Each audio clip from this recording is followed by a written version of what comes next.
বোলোনিয়ার থেকে সবাই একসঙ্গে সংগঠিত হয়েছি পাদোবায়। আমাদের একটি দাবি, সেটি হলো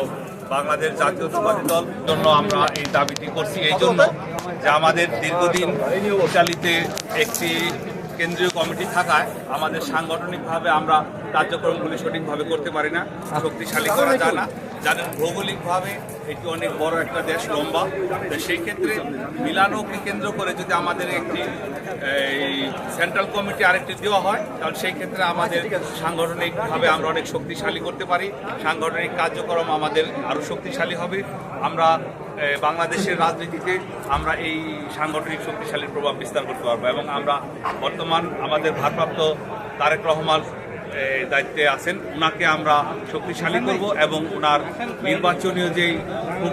শীঘ্রই ফেব্রুয়ারিতে নির্বাচন, যাতে সেই নির্বাচনে আমরা ধানের শীষে ভোট দিয়ে বিজয় করতে পারি। এই জন্য আমরা আজকে আমাদের চাওয়া, আমাদের এই ইত্যাদি সহ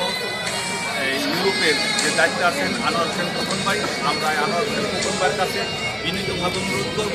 আমাদের এই